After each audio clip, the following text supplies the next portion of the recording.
Big Mountain lists their preseason top 25.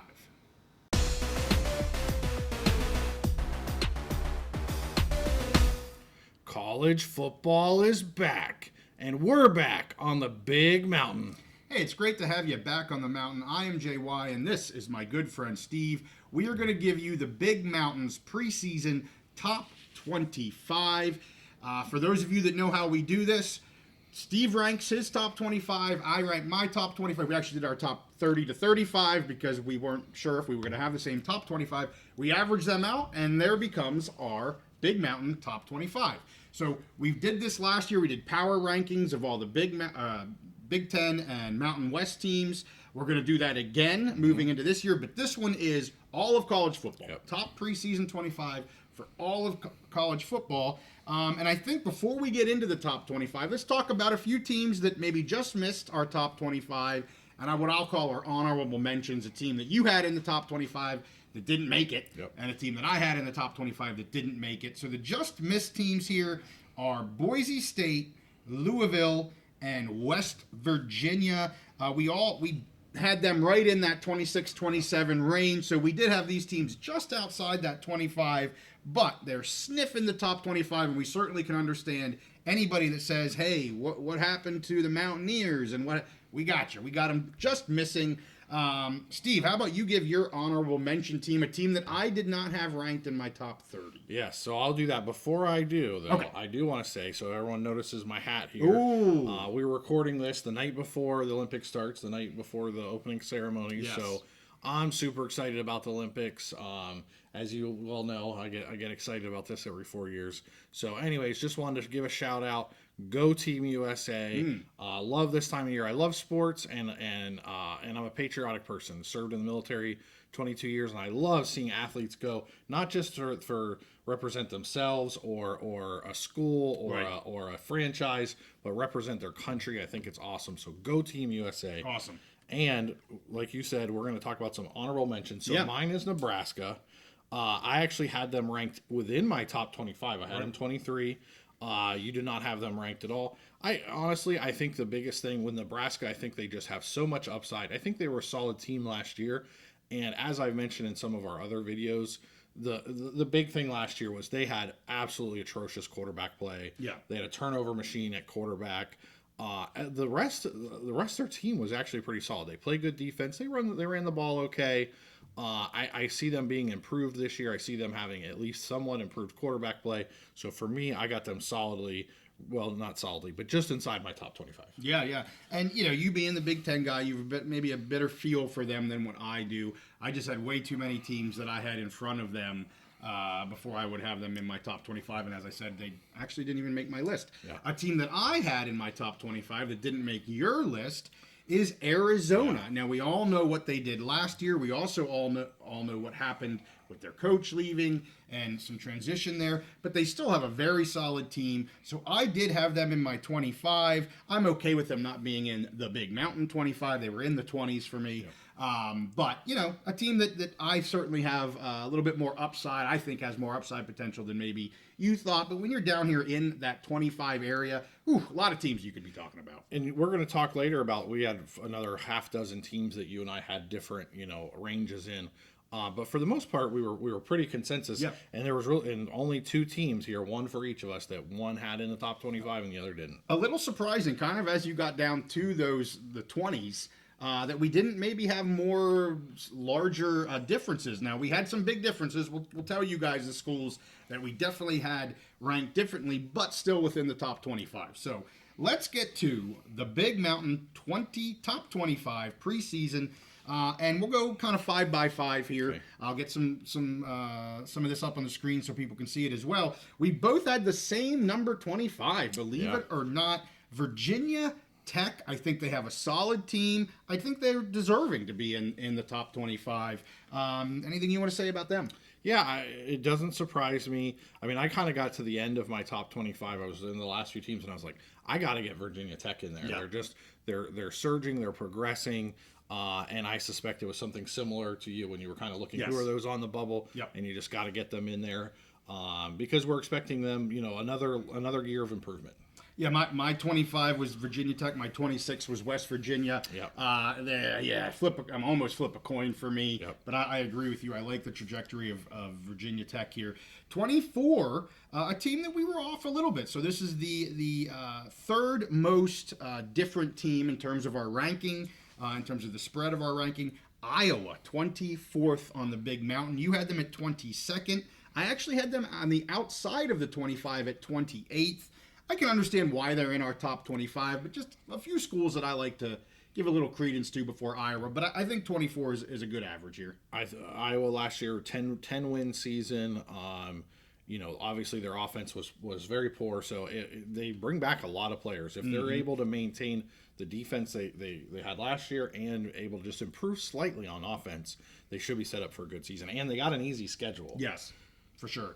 Well, our most volatile team here sits at 23, a team you barely had in your top 30, yep. A team I actually had at 19th. Yeah. So a spread of 10 here for us, the biggest spread that we have. Texas A&M. I'd like to hear from you. I don't think too many people maybe are surprised I had them around 20-ish. How are you feeling them about 29th? They have a lot of talent. Yeah. This is a team that has underachieved. They've had a lot of talent every year Sure. for the last 4 or 5 years. They've underachieved every single year. There's a lot of volatility. They're bringing in a new coach, Mike Elko. I think he was there before in a coordinator role. He did really well at Duke, and I think he'll do well there. Yeah. For me, I just think there's so much volatility with them just starting over. There's just no way to really guess and predict it. And I think that's why that was our largest spread. A team that has a ton of talent, a team that has really underachieved, and they have a brand new coach who's a defensive-minded coach when they were going from an offensive-minded coach. Yep. Just a lot of volatility there. Yep. I get it. I like them right around 20. I mean, like I say, I had them at 19. The funny thing is with Texas A&M, I would not be surprised if they went 10-2. Sure. I would not be surprised if they went 4-8. Okay. That's Wow. just, yeah. Sheesh. I thought maybe you were going to say 6-6 or something. In the SEC is so I know. difficult. There's no days off. That's true. All right, number 22, down in Miami, the Hurricanes.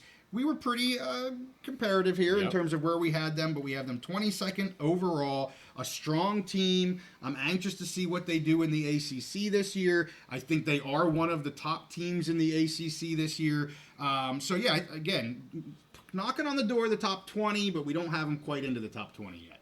Yeah, a lot of talent. I definitely think they should be in the top 25, mostly due to their talent. Sure. Mario Cristobal has brought in tons of talent, but he's also underachieved. He's had bad coaching performances in game. Last year, their quarterback situation was miserable. They did bring in a transfer quarterback, so I think they could really climb, and we could even see them getting into the top 10 by the end of the year. Yep. It wouldn't surprise me. Again, it wouldn't surprise me. This one would be more floor of like a 6-6, 6 or 7 win team, but wouldn't surprise me if they were 11-1 ACC champions. I agree. They could have a huge upside season this year. Agree with that.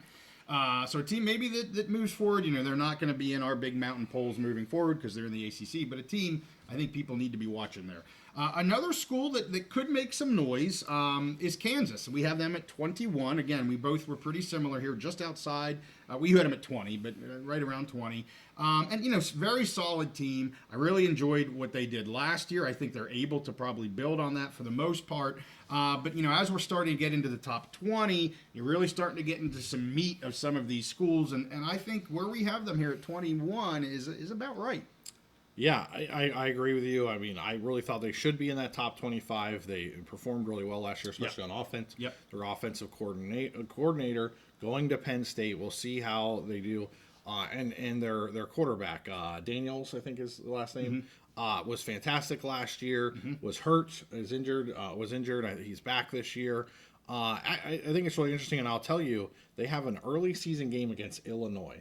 I think that's going to tell you a lot about both of those teams, Kansas versus Illinois. Okay. If Kansas wins that game, I see them performing well in the Big 12 and competing for a title there. And the opposite could be true. If Illinois is able to get a win there, I think that could be big, and we could see them jumping into the top 25. And Kansas gets UNLV, one of my Mountain West teams, here to start the season.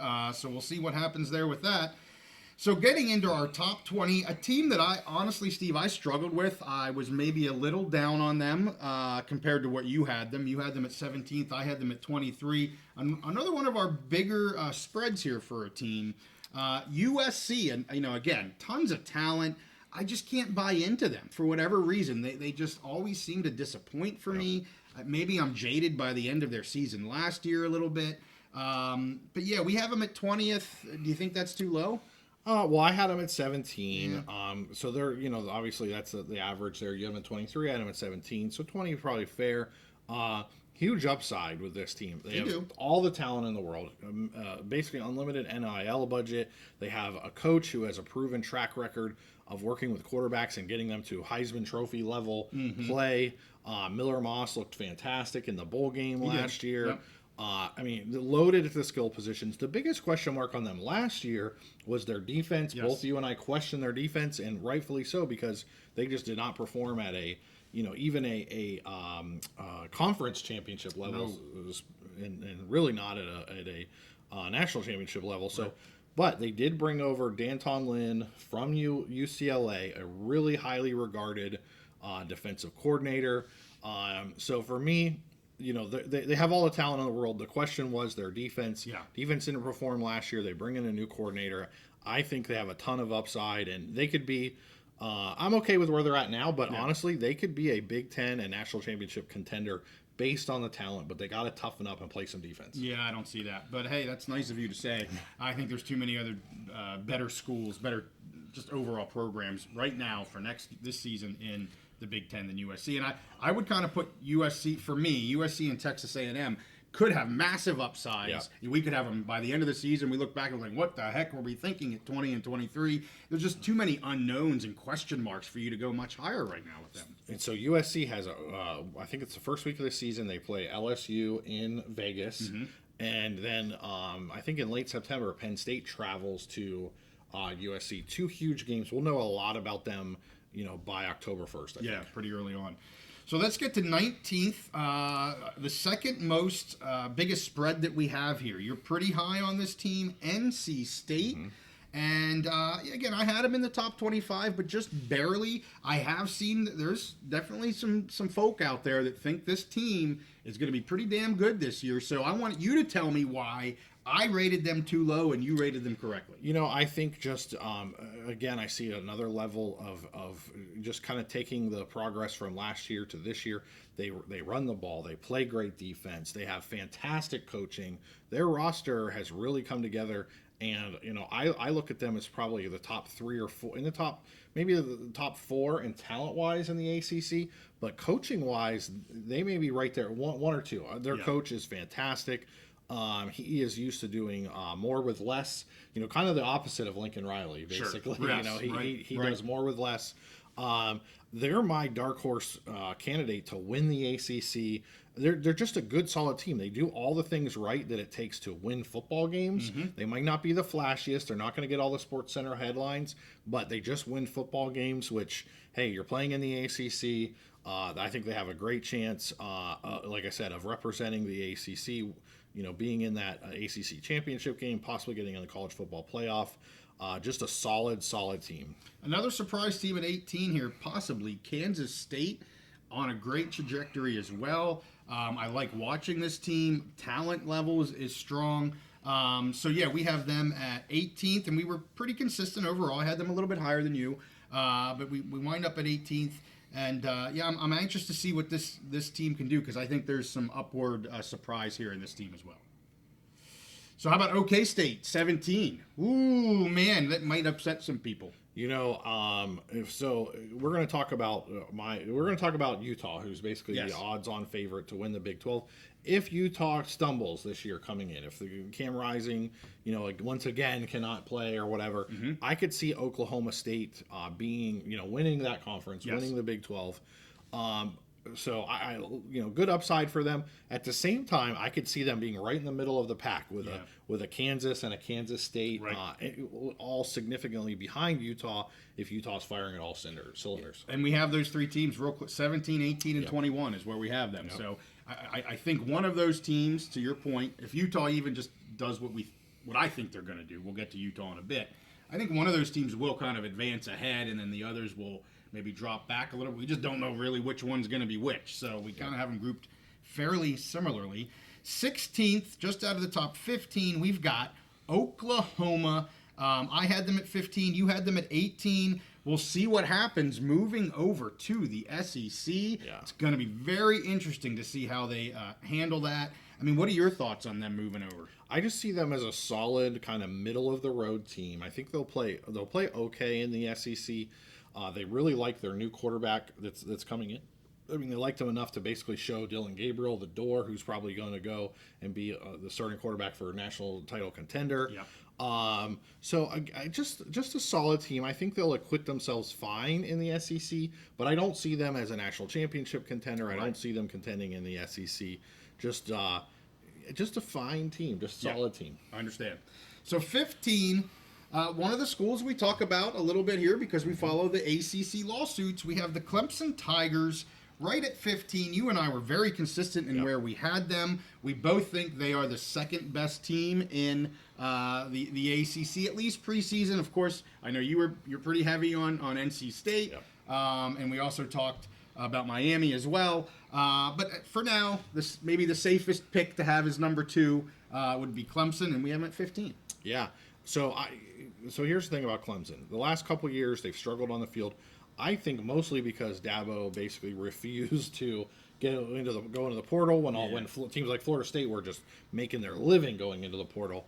But here's the thing. They were one of the youngest teams last year. They had all this young high school talent that they brought in. While everybody else was loading up on portal players, they were bringing in a lot of talent, high school level talent. They were very young last year. I think they will continue to progress. And Dabo, again, this year, basically, I think maybe they brought in one player in the portal. I'm not sure.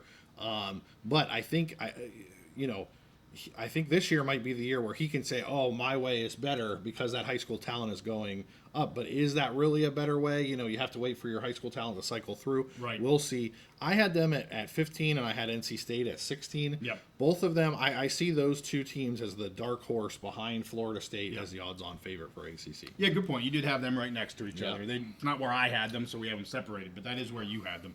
So a team we've been talking about, the team we think is the Big 12, going to be likely the Big 12 champion, Utah. We both had them ranked at exactly the same. They come in at 14th.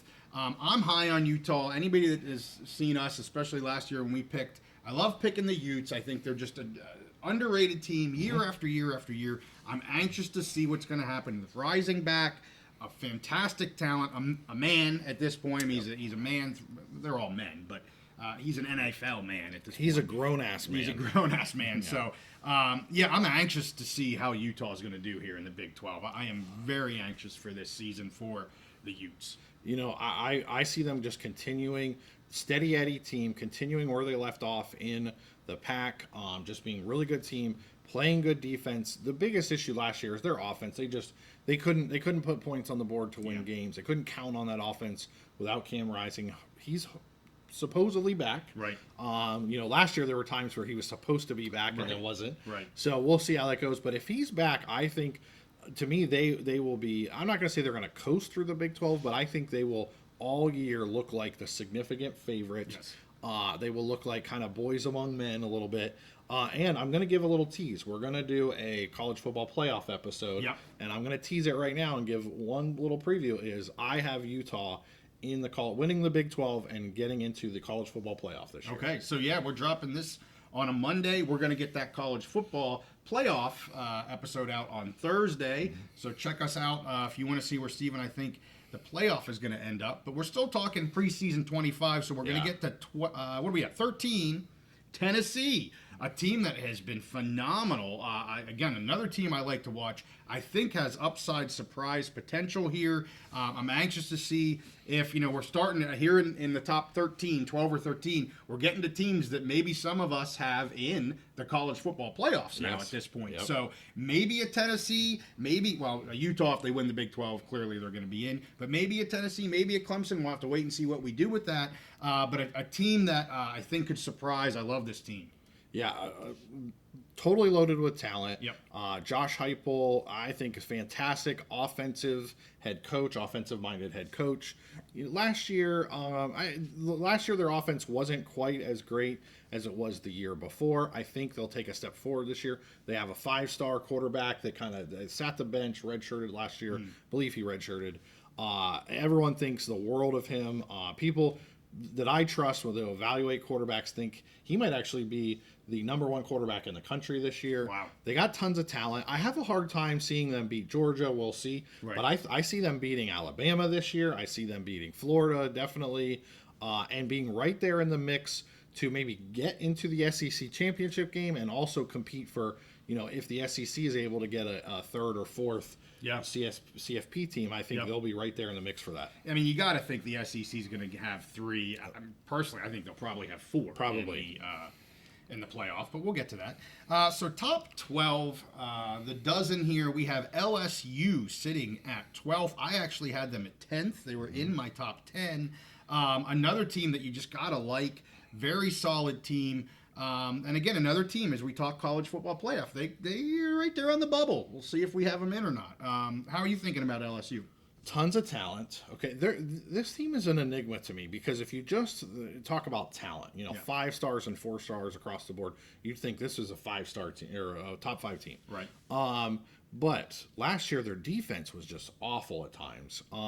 Their offense was amazing. Their quarterback ended up being drafted by your team, the Washington Commanders. Yep. I think they had multiple wide receivers that were drafted. So they lost that passing game, which was basically the dynamic part of their team last year. However, I think they have I truly believe they have the best offensive line in the country. I think they'll probably improve the defense at least a little bit. They're not going to be as prolific in the passing game. There's just no way. Right. The receivers they had last year on the talent at quarterback, but they could be a better overall team because with that offensive line, I think they'll run the ball well. Instead of the hero ball of let this guy run around and be hero, I think they'll have better game plans and be able to exert their will a little bit more. I think they'll be solid in the SEC. I just don't know. I think in order to compete for a playoff spot, their defense is going to have to be a lot better than last year, and I don't know if that's going to happen. Well, let's get to 11th, the team just out of our top 10. I think people are wondering, who's it going to be? Florida State, Notre Dame, Alabama. It's going to be Michigan, the Big Blue.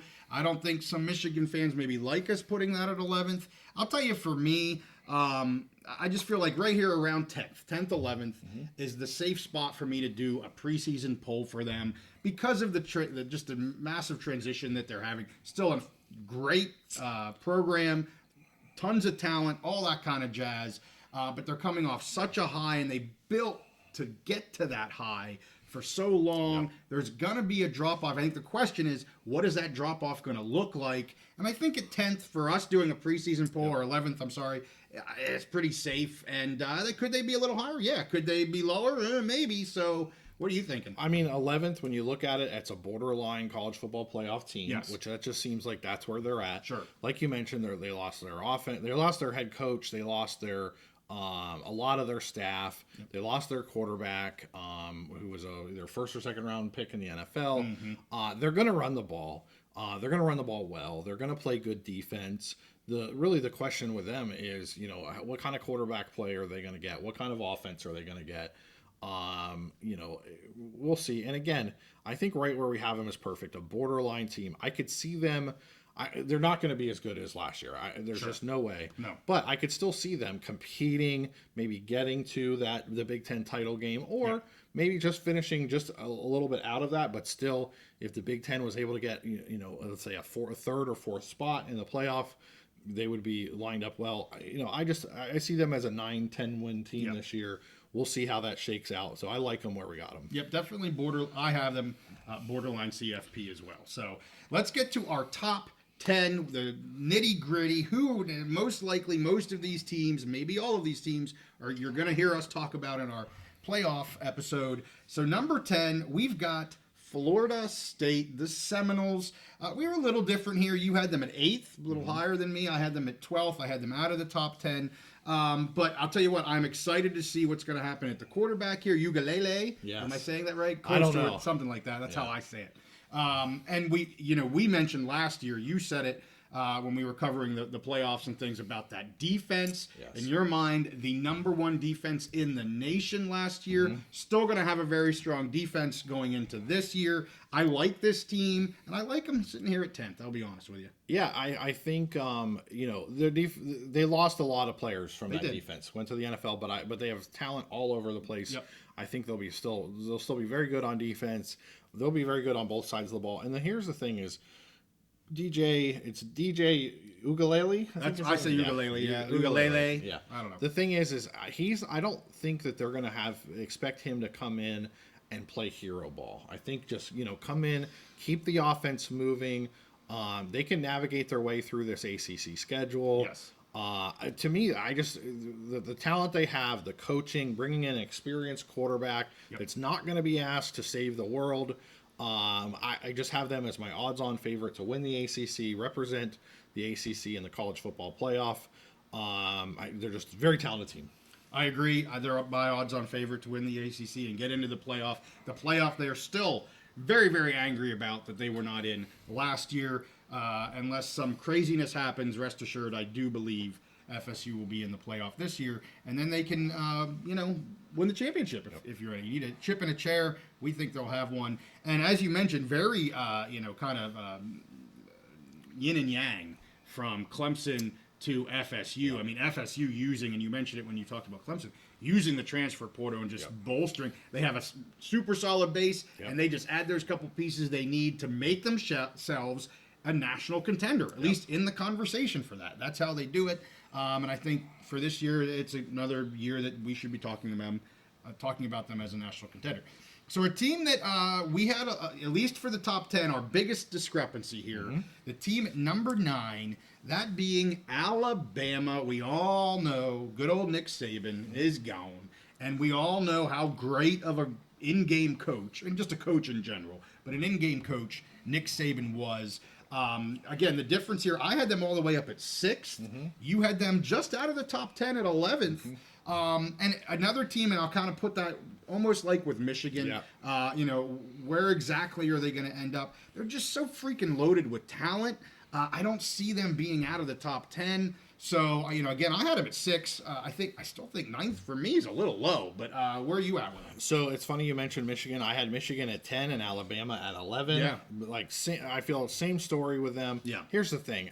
Nick Saban, in my mind, I don't really think it can be questioned that Nick Saban is the greatest college football coach of all time. Sure. As far as running a program, coming up with a game plan, managing the game, game day coach, every facet of the game.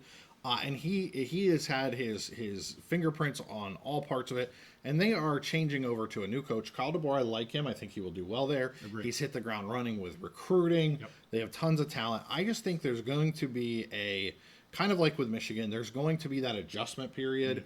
And in the SEC, you can't have any adjustment period. Right. You don't get any breaks. So I just kind of see them taking a little step back this year. When we're talking about taking a step back, they're in the playoffs almost every year. When there was 4 teams, so we're saying dropping from a top 5 team to a top 10 team, basically. Right. I think they could still get into the college football playoff. I think they'll be competing with teams like Tennessee, like we talked about for one of those spots. But I think there's 2 in it. So this one doesn't surprise me. We talked about Texas A&M, how there's a lot of volatility. Yes. And that was our biggest difference. Well, this one is our biggest in the top 10, like you mentioned. Doesn't surprise me because there is a lot of volatility with Alabama. It's the turnover, a new coach, but they have so much talent. I wouldn't be surprised to see them go 11-1, but I also wouldn't be surprised like an 8-4 season in the SEC. It could happen. So I think there's some volatility there, and that's why you and I have different numbers. All right, so we are getting to number 8, and we've got the Notre Dame Fighting Irish. And I'll say from about 8 up, you and I are pretty consistent, and I'll let the cat out of the bag. Our top 5, we ranked exactly the same. We're not quite there yet. A little bit different on Notre Dame. And, it's just a team that is consistently there in the top, 15 or whatever they are. I would like to see them maybe do a little bit more during a season to say, yes, I actually think this team is a national champion contender. I actually don't think they're a national champion contender, but they're a pretty damn good team. Yeah. So they're in the top 10. Yeah, they have a Marcus Freeman. Since he's come in, he's done a great job recruiting. They're just bringing in waves and waves and waves of talent. There's still some questions about his in-game coaching. They've had some weird upsets to different teams. So we'll see how that goes. I think they'll play good defense. I think they'll run the ball. Their offensive line is still going to be good. They brought in the quarterback from Duke, just good quarterback when he's healthy. Yeah. He can beat you with his legs and his arm. So we'll see how he does this year. My one question about Notre Dame probably is the offense, like a passing game. We'll see how the transfer does. Yeah. Their wide receivers, they don't really have I looked at their receivers and they don't really have anybody that scares you. Sure. But here's the thing: they overall just a solid team, solid roster, and they have a butter soft schedule. Okay, and I probably shouldn't have considered that in the top 25. But here's the thing: Well, that's how you get a great record Yes. to get into the college football playoff. Well, and that's the thing. Like I considered putting them all the way back at like a 15 or something like that. Yeah. But they have a very solid team, solid roster, and they're the way their schedule sets up. I would be shocked if they didn't win at least 10 games and make the college football playoff. Right, agree. So let's get to number 7, a team I am so anxious to see what they do this year, Missouri. Yeah. And you and I, again, both had them ranked in the top 10. They average out to be number 7 here on our power ranking. If there's one team I might be most anxious for in the country to see what kind of noise they can make at a national level, I think it's this team, Missouri. I am so excited for the season for them. So there's two teams that I like to compare Missouri to: NC State and Utah. Okay, just good, solid teams. Yep. Good solid rosters with fantastic coaching, in my opinion. So I see in the same mold. I see them playing that role in the SEC. But the SEC is loaded at the top. You've got Georgia and Texas and those kind of programs. But I see them taking a step ahead of Alabama, Yep. and that's why I had them ranked ahead of them. This is their year. This is their year to get into the playoff. Yep. And like you said, what kind of national impression can they make? Yep. I really think they can take a step this year if they can get into the playoff and maybe win a game or two. Get in the SEC championship game. They can put themselves on the map as a top national program. Yes. And let the world know they're going to be competing for that playoff spot every year, especially now in a 12-team playoff. Yep. Or they could kind of just have another middle-of-the-road season like they had kind of before last year and maybe miss their chance. But I think they're going to take advantage of this. I see them being in the top 3 in the SEC, and I have a hard time not seeing them not make the playoffs. I think they'll likely make the playoff. Well, we agree. I'm with you. The two options you gave, I'm hard on that first option, taking that top 3 spot in the SEC, making a national name for themselves. The door is open for them to do it. Hopefully they don't trip on their way through the door, but we'll find out. So let's get to number 6, just out of our top 5. And at this point, teams that we're going to see these guys most likely. Well, not mostly. You're going to see them in the college football playoff. We're saying that you're going to see them in the college football playoff. Number 6, Steve's Penn State Nittany Lions. Talk about them, Steve. Yeah, I mean, the thing, they've been a team that's been just outside of the 14 playoff almost every year, over the last 10 years. Yep. They're always the team that's talked about, well, if we go to 12 teams, they will benefit the most. I expect that to happen this year. They're a step behind Ohio State. Yeah. I can see them being able to pass Michigan this year due to the big turnover at Michigan. But now we've got Oregon entering the conference. So to me, I see Penn State still as that 3rd team in the Big Ten. But that, and the thing is, Penn State fans, they're clamoring to beat those top teams. They want to beat Ohio State. Haven't done it since 2016. Maybe they do it this year, maybe not. But even as the 3rd best team, that puts them in a great position to make the college football playoff. So that's pretty much all I have to say. Well, I don't think they beat Ohio State. I agree with you. But I do think they do have a shot to be the second best team in the Big Ten.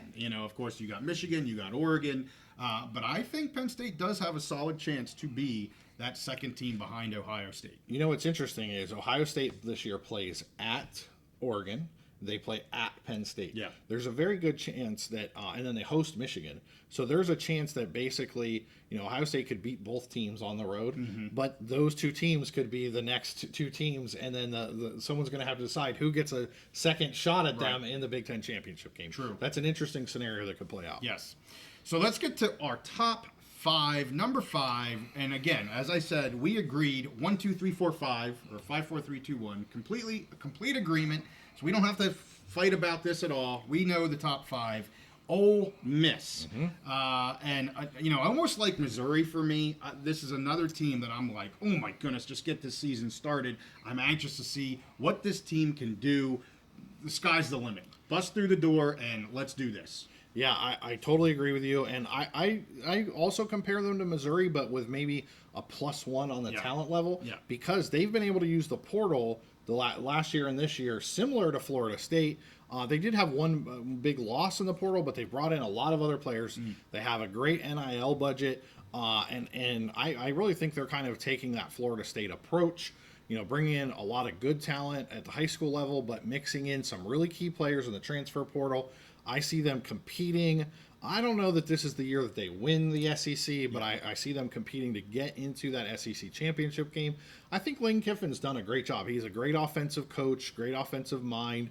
I think he's really come into his own as a program runner and manager, and honestly, I think he has Ole Miss at their peak of what they can do. And this year, I think they're going to show everybody that they're at their peak. I agree, and we've got top 4, and 2 of these top 4 teams are in a new conference. A little bit of a wild card there, but let's talk about Texas first, because we've got Texas at number 4, moving over to the SEC. We all know what Texas did last year. Fantastic season. We know about their quarterback, one of, if not the best quarterbacks in the country. And I think he's going to be a mess for teams to handle. There's no doubt. And we'll see how it works in the SEC. He's not playing Big 12 opponents, not to knock another conference, but there's a difference here. But a lot of people have these guys high, and we do too. Texas at number 4. The thing is so Steve Sarkisian, he's got this program running, just firing on all cylinders.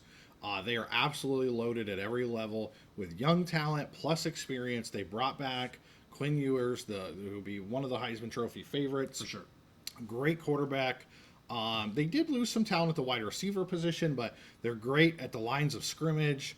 They're just totally loaded with talent. And here's the thing: normally SEC teams and fans will talk a lot of smack. They're not talking smack to Texas. They see Texas as a team who's built to come in like Alabama was, like Georgia has been, to come in and compete.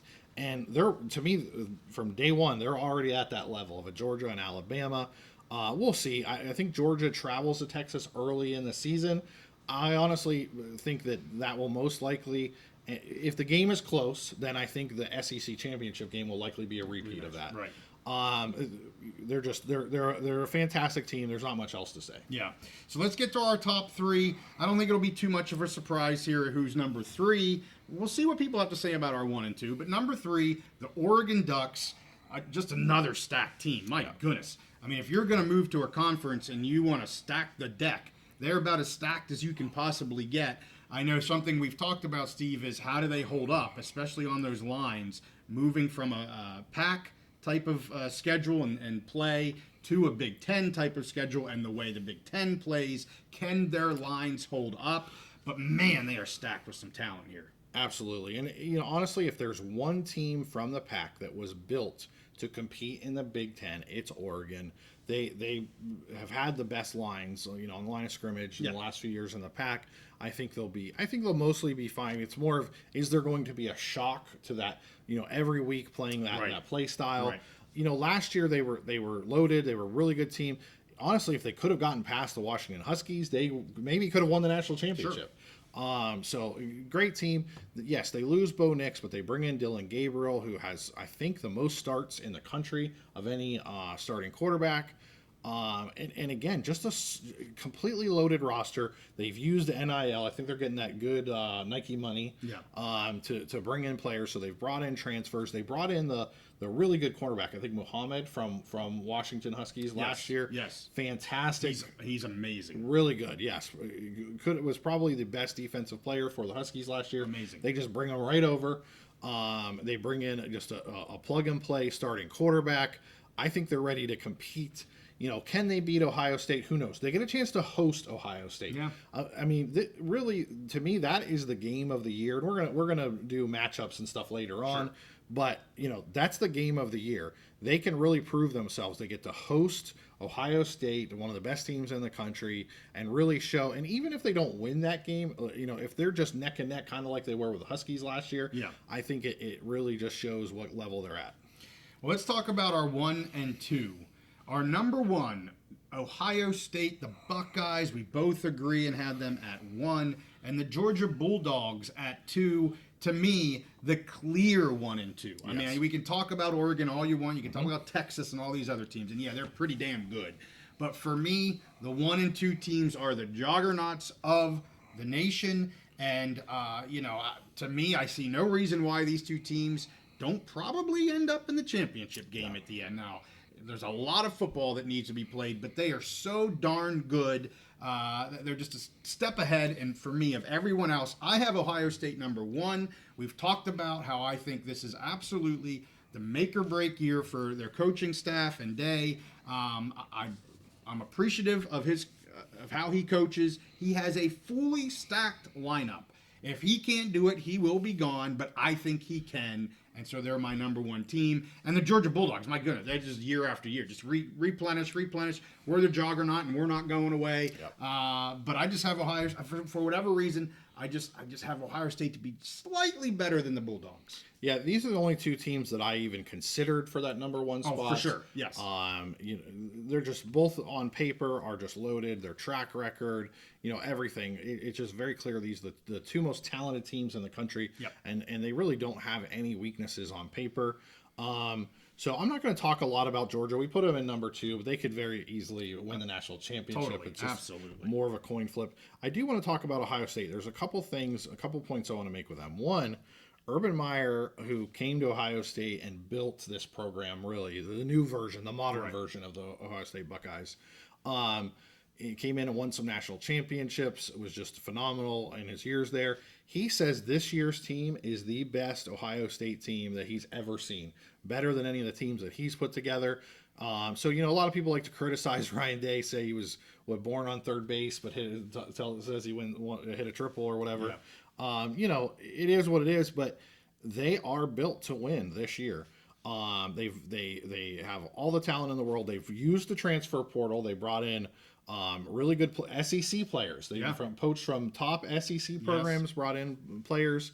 They, I don't really think they had too many holes, but they filled those holes that they thought they had. They did ditch their quarterback. Kyle McCord is at Syracuse now. They bring in Will Howard from Kansas State.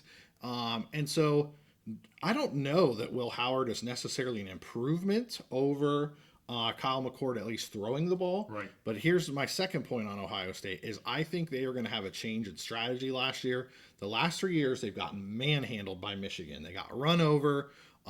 They got, Michigan put their jock in their face kind of thing, like just ran over them. Yeah. This year, I think Ohio State is going to come out and try and do what Michigan has done. They brought in Junkins from Ole Miss. They brought in Will Howard from Kansas State, like we said. And here's the thing about Will Howard. He is a tank. He is a power running guy. I compare him to Tim Tebow, honestly. He'll be an okay quarterback throwing the ball. And Ohio State is just loaded. I mean, 5-star receivers, 3 waves of 5-star receivers. Yeah, it never ends there. My gosh. It's crazy. So he doesn't have to be the best throwing quarterback in the world. We saw last year with Marvin Harrison Jr. Kyle McCord could just chuck it down the field and have him run and jump and grab it. Just for anything. And they got tons of those guys at Ohio State. So, but I think their strategy and what's going to be the difference this year is they are going to be a much more physical team. They are going to take it to teams, exert their will, run all over them, leave no doubt, all those phrases that we like to use, and just have a different attitude this year. I think the team is confident, they're ready to go, and they're built a little bit different, and that's why I had them number one. Well, I think picking up Howard speaks to everything that you just said. They're picking up a tank of a quarterback so that they're going to run it down anyone's throat. They're going to own the line of scrimmage, at least try to, every time they play. You're going to know you played a football game when you play the Buckeyes. And it could be the daggone quarterback running you over. Absolutely. So, I just so much to like about them. So, consensus number one here on the mountain, the Ohio State Buckeyes. So, hey, make sure you put some comments below. Tell us what you agree with. Tell us what you don't. And check us out on Thursday when we go through our college football playoff bracket. And we'll see who both of us have as the national champion. So, with that, hey, we thank you guys for watching. Give this one a like. Subscribe if you like our content. We'll see you next time on the Big Mountain. Go Team USA.